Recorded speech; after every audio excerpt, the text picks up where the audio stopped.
বন্ধুরা, আজ আমি আপনাদের এমন এক ঘটনার কথা বলতে যাচ্ছি যা শোনার পর আপনার সারা শরীরে শিহরণ জেগে উঠবে। ঘটনাটার সাথে সম্পর্ক রয়েছে কেদারনাথ এবং পুরীর মন্দিরের সাথে। কিভাবে একজন স্বামী স্ত্রী কেদারনাথে বাবা ভোলানাথে দর্শন করতে গিয়ে তার স্বামীর মৃত্যু হয়েছিল। 15 বছর পর পুনর্জন্ম নিয়ে আবার তার পত্নীর সাথে দেখা হলো পুরীর মন্দিরে। তারপর কি হলো? সেই 15 বছরের ছেলেটা কি আবার সেই আগের জন্মের স্ত্রীকে বিবাহ করেছিল? বন্ধুরা, সমস্ত কিছু জানবো আজকের এই ভিডিওতে। আপনারা ভিডিওটি অবশ্যই শেষ পর্যন্ত দেখবেন, না হলে আপনারা এই ঘটনার কিছুই বুঝতে পারবেন না। তবে ভিডিও শুরু করার আগে আপনাদের কাছে একটি ছোট্ট অনুরোধ করব। আপনারা যদি আমাদের চ্যানেলে নতুন হয়ে থাকেন তাহলে অবশ্যই চ্যানেলটিকে আজই সাবস্ক্রাইব করে নেবেন এবং ভিডিওটিকে একটি লাইক করে কমেন্টসে একবার লিখুন হর হর মহাদেব, জয় জগন্নাথ। সকালবেলা ঘড়ির কাঁটা তখন 7টা ছুঁই ছুঁই। কলকাতার ব্যস্ত রাস্তায় তখনও কোলাহল জমে ওঠেনি। মালা ব্যাগ গোছাচ্ছিলেন, একগাল হাসি তার মুখে। কারণ আজ তারা কেদারনাথে যাচ্ছেন। এটা শুধু একটা তীর্থযাত্রা নয় মালার কাছে, এটা তার জীবনের সবচেয়ে গুরুত্বপূর্ণ এক ভ্রমণ। কারণ অনেকে পছন্দ করে হানিমুনে যেতে, কিন্তু তারা যায় সুইজারল্যান্ড অথবা গ্যাংটক। কিন্তু মালা ছোটবেলা থেকেই ধার্মিক প্রকৃতির ছিলেন, তাই তিনি যেখানেই ঘুরতে যেতেন, হয় সেটা বৃন্দাবন, না হলে বদ্রীনাথ, না হলে ভারতের বিভিন্ন তীর্থস্থান। এবার মালা এবং তার স্বামী অরুণ ঠিক করলেন তারা এবার ভগবানের ধাম কেদারনাথ ধামে যাবেন। অরুণ সুটকেস টেনে এনে বলল, তুমি প্রস্তুত তো? মালা মাথা নাড়ল, এতদিন ধরে অপেক্ষা করছি, প্রস্তুত তো হবই। এরপর তারা ট্যাক্সিতে উঠল বিমানবন্দরের দিকে রওনা দেওয়ার জন্য। কেদারনাথ পৌঁছাতে হলে প্রথমে দেরাদুন, তারপর হেলিকপ্টার বা গাড়ি করে গৌরীকুণ্ড পর্যন্ত যেতে হবে, আর তারপর সেখান থেকে পাহাড়ির পথ ধরে যাত্রা শুরু করতে হবে। তারা কলকাতা দমদম বিমানবন্দরে পৌঁছালো। প্লেনের জানালা দিয়ে বাইরে তাকিয়ে মালার মনে পড়ল তার ছোটবেলার কথা। বাবা মায়ের সঙ্গে ছোটবেলায় সে গিয়েছিল হরিদ্বার। গঙ্গার ধারে বসে স্নিগ্ধ বাতাস গায়ে মেখে বসে থাকতো সে। সেই মুহূর্তগুলোই আজ আবার ফিরে এসেছে তার জীবনে। মালা তার স্বামীকে বলল, জানো, ছোটবেলায় আমি অনেক তীর্থস্থানে ভ্রমণ করেছি। ভারতের সমস্ত তীর্থস্থানে যেতে আমার খুব ভালো লাগে। অরুণ বলল, আমি যতদিন বেঁচে আছি আমি তোমাকে ভারতের সমস্ত তীর্থস্থান দর্শন করাবো।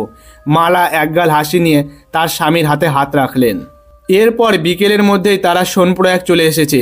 সোনপ্রয়াগ থেকে গৌরীকুণ্ড মাত্র 6 কিমি দূর। তারা একটা ট্যাক্সি ভাড়া করে নিয়ে গৌরীকুণ্ডে পৌঁছালো। তারা যখন গৌরীকুণ্ডে পৌঁছালো তখন সন্ধ্যা 6টা বাজে।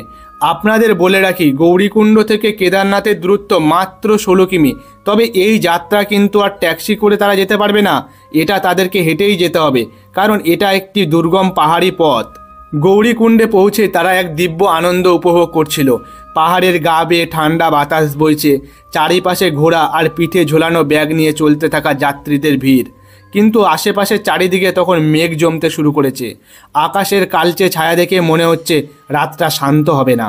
মালা একটু ক্লান্ত। অরুণ বলল, আজ রাতে এখানেই থাকবো, কাল সকালে উঠে যাত্রা শুরু করব। গেস্ট হাউসে গিয়ে মালা জানালা খুলে দিল। বাইরে পাহাড়ের গায়ে জ্বলতে থাকা আলো আর দূরে ছোট্ট একটা মন্দিরের ঘণ্টার শব্দ কানে এলো। তার মনে হলো কিছু একটা অদ্ভুত ঘটনা ঘটতে চলেছে। মালা জিজ্ঞাসা করলো, অরুণ, তোমার কি মনে হচ্ছে কিছু কি অস্বাভাবিক ঘটতে চলেছে? অরুণ হেসে বলল, আমাদের জীবনের সব কিছুই তো অস্বাভাবিক, তাই না? এটাই তো আমাদের সৌন্দর্য। কিন্তু মালার মনে এক চাপা উদ্বেগ রয়ে গেল। পরের দিন সকালে তারা ঘোড়া নিয়ে রওনা দিল। মালা চেয়েছিল হাঁটতে, কিন্তু ঠান্ডা আর দীর্ঘ পথের কথা ভেবে অরুণ তাকে বোঝালো। আর পথের ধারে ঝর্ণা গড়িয়ে পড়ছে, পাখির ডাক আর গাছের পাতার মধ্যে বাতাসের দোলা এক অদ্ভুত পরিবেশ তৈরি করেছে চারিপাশে। তাদের যাত্রার মাঝপথে একটা বৃদ্ধ সন্ন্যাসী তাদের পথ রোধ করলো। আপনারা কেদারনাথে যাচ্ছেন? অরুণ মাথা নাড়ল, হ্যাঁ বাবা। তবে ভালো কথা, কিন্তু মনে রাখবেন, কিছু আত্মারা কিন্তু কখনো মন্দির ছেড়ে যায় না। এরপর সেই বৃদ্ধ সন্ন্যাসী হেসে চলে গেল। মালার শরীরে শিহরণ বয়ে গেল। এরকম ধরনের কথা না বললেই কি নয়? মালা অরুণকে বলল। অরুণ কেবল মাথা নেড়ে হাসল। বিকেলের দিকে তারা কেদারনাথে পৌঁছালো। মন্দিরের শিখর থেকে সূর্যের আলো পড়ছে, যেন কোনো স্বর্গীয় আলো বিকিরণ করছে। মালা ভিতরে প্রবেশ করতেই মনে হলো সময় যেন থমকে গেছে। পুরোহিত তাদের দেখে বললেন, আপনারা অনেক দূর থেকে এসেছেন, কিন্তু যাত্রা এখনো শেষ হয়নি। মালা ভুরু কুঁচকে পুরোহিতের দিকে তাকালো। আমাদের যাত্রা তো এখানেই শেষ হওয়ার কথা। পুরোহিত হাসলেন, কিন্তু কিছু বললেন না। এরপর রাতের বেলা অরুণ জানালার পাশে গিয়ে দাঁড়ালো। মালা তাকে দেখে বলল, কি ভাবছো? অরুণ বলল, মনে হচ্ছে আমাকে একবার বাইরে যেতে হবে। মালা অবাক হয়ে বলল, এই সময় যেতে হবে? কি এমন প্রয়োজন আছে এখন তোমাকে বাইরে যেতে হবে? অরুণ বলল, তুমি ভয় পেও না, আমি এক্ষুনি ফিরে আসব। মালা বাধা দিতে চাইল, কিন্তু সে কিছুই বলল না। অরুণ দরজা খুলে বাইরে বেরিয়ে গেল, আর সেটাই ছিল তাদের জীবনের শেষ দেখা। রীতিমতো সকাল হয়ে গেল। মালা দেখলো এখনও অরুণ ফেরেনি। সে চারিদিকে খুঁজতে আরম্ভ করলো, কিন্তু সে কোথাও খুঁজে পেল না। এরপর সে পুলিশের দ্বারস্থ হলো। স্থানীয়রাও পর্যন্ত খুঁজলো অরুণকে, কিন্তু কোথাও অরুণের কোনো সন্ধান পাওয়া গেল না। মালার মন বিধ্বস্ত হয়ে পড়ল। তার বিশ্বাস হচ্ছিল না এইভাবে কি কাউকে হারানো যায়। কিন্তু তার মন বলছিল অরুণের কিচ্ছু হয়নি, অরুণ অবশ্যই ফিরে আসবে। রাতে সে ঘুমিয়ে পড়ল, কিন্তু হঠাৎ একটা স্বপ্ন দেখলো। স্বপ্নে অরুণ পাহাড়ের ধারে দাঁড়িয়ে আছে, তার পরনে সন্ন্যাসীর পোশাক। সে বলল, মালা, আমি চলে গেছি, কিন্তু আমাদের পথ এখানে শেষ নয়।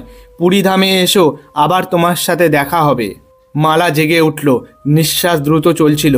এটা কি শুধুই স্বপ্ন, নাকি কোনো সংকেত? মালা আর দেরি না করে পুলিশের কাছে গেল, কিন্তু পুলিশ মালাকে জানালো তার স্বামীর কোনো খোঁজ পাওয়া যায়নি। মালা কিছুদিন কেদারনাথ ধামে থেকে সমস্ত জায়গা খুঁজতে থাকলো, কিন্তু কোথাও তার স্বামীকে খুঁজে পেল না। রীতিমতো সে হতাশ হয়ে গেছে এবং কি করবে কিছুই বুঝতে না পেরে চোখে জল নিয়ে সে আবার বাড়িতে ফিরে আসে। আর পথ চেয়ে বসে থাকে কবে তার স্বামী অরুণ আসবে। প্রায় 15 বছর অপেক্ষা করে আছে তার স্বামীর জন্য, কিন্তু 15 বছর হয়ে গেল তার স্বামী কখনো ফিরে এলো না। এই 15 বছর সে ভগবান শ্রীকৃষ্ণ এবং মহাদেবের প্রতি অনেক আকুতি মিনতি করেছেন তার স্বামীকে ফিরিয়ে দেওয়ার জন্য। সে 15 বছর ধরে একাকিত্ব জীবনযাপন করছিল। একদিন সে সিদ্ধান্ত নেয় ভগবান জগন্নাথ দেবের মন্দির উড়িষ্যা পুরীর মন্দিরের দর্শনে যাবেন। তখন আষাঢ়ের মাস, রথযাত্রার সময় সে পুরীতে রওনা দিল। পুরীতে গিয়েই প্রথমে গম্ভীরা বলে একটা গুহা আছে পুরীতে, যেখানে ভগবান শ্রীকৃষ্ণ চৈতন্য মহাপ্রভু থাকতেন। তারপর সে সোজা জগন্নাথ মন্দিরে পৌঁছে গেলেন। ভগবান জগন্নাথ দেবের দর্শন করলেন, সাথে বলরাম এবং মাতা সুভদ্রারও দর্শন করলেন। চারিদিকে প্রচুর লোকের ভিড়। খানিকক্ষণ ভিড়ের মধ্যে থাকার পর তার একটু মনে হলো সমুদ্রে ঘুরতে যাব। তখন বিকেল 3টে বাজে। সে পুরীর সমুদ্র সৈকতে ঘুরতে আসে। সমুদ্রের ঠান্ডা বাতাস তার শরীরে এক অদ্ভুত আনন্দ দিচ্ছিল। সে সমুদ্রের পাশে বসে তার স্বামীর কথা চিন্তা করছিলেন। ঠিক তখনই ঘটল এক বিরাট অলৌকিক ঘটনা, যা রীতিমতো তাকে অবাক করে দিয়েছিল। একটি 13 বছরের ছেলে তার সামনে এসে দাঁড়ালো। সে একভাবে মালার দিকে চেয়েছিলেন। মনে হচ্ছিল যেন সে যুগ যুগ ধরে মালাকে চেনে। সে মুখে কোনো কথা বলছিলেন না। কিছুক্ষণ পর মালা জিজ্ঞাসা করলো, তুমি কে, আর তুমি কোথা থেকে এসেছো? সেই ছেলেটি বলল, আমার নাম সুমিত, আমি মুম্বাই থেকে এসেছি। ওই যে সমুদ্রের জলে দাঁড়িয়ে আছে আমার বাবা আর মা। কিন্তু আমি তোমাকে চিনি, তোমাকে আমার খুব কাছের মানুষ মনে হচ্ছে বহুদিন পর তোমাকে দেখলাম। আর সেই ছেলেটির মুখ একদম দেখতে অরুণের মতো, যিনি মালার স্বামী ছিলেন। হঠাৎ মালা লক্ষ্য করলেন সেই ছেলেটির ঠোঁটের পাশে একটি তিল আছে, আর এই একই তিল তার স্বামী অরুণের গালেও ছিল। সে তখন সুমিতকে স্নেহভরে জড়িয়ে ধরল। হঠাৎ সেখানে এক সাধু মহাত্মার উপস্থিত হলেন। তিনি জয় জগন্নাথ ধ্বনি দিয়ে সমস্ত আকাশ বাতাস কাঁপিয়ে তুললেন। তারপর তিনি মালাকে বললেন, পুত্রী, আজ থেকে 15 বছর আগে তোমার সাথে কি হয়েছে তার সমস্ত কিছু আমি জানি। তুমি একবার তোমার স্বামীর দর্শন পাওয়ার জন্য দীর্ঘ 15 বছর অপেক্ষা করেছো। তোমার কাছে যেই ছেলেটি রয়েছে, এই ছেলেটি কোনো সাধারণ ছেলে নয়। তোমার স্বামীর আবার পুনর্জন্ম হয়েছে, আর এই সুমিতি তোমার আগের জন্মের স্বামী। এই কথা বলে সাধু সেখান থেকে চলে গেলেন, আর সেই সাধুর দেখা পাওয়া গেল না। মালার 2 চোখ দিয়ে তখন ঝরঝর করে জল পড়ছিল। সে শুধু সুমিতের চোখের দিকে তাকিয়েছিল। তারপর সেখানে সুমিতের বাবা মা উপস্থিত হলো। সুমিতকে বলল, চলো এবার আমাদের যেতে হবে, সন্ধ্যা হয়ে এলো। সমুদ্রের কাছে আর সন্ধ্যার সময় থাকা উচিত হবে না। সে সুমিতকে নিয়ে সেখান থেকে চলে গেল। মালা আর সুমিত দুজন দুজনার দিকে তাকিয়েছিল। হয়তো ভগবান জগন্নাথ দেবের কৃপায় তাদের একবার জীবনের শেষ দেখা হয়ে গেল। প্রিয় দর্শক, আপনাদের এই ঘটনাটি কেমন লেগেছে তা অবশ্যই আপনারা কমেন্টসে জানাবেন, এবং এত সুন্দর তথ্য আপনার বন্ধুদের মাঝে শেয়ার করতে একদমই ভুলবেন না। আর কমেন্টসে একবার ভালোবেসে অবশ্যই লিখবেন, জয় জগন্নাথ, হর হর মহাদেব।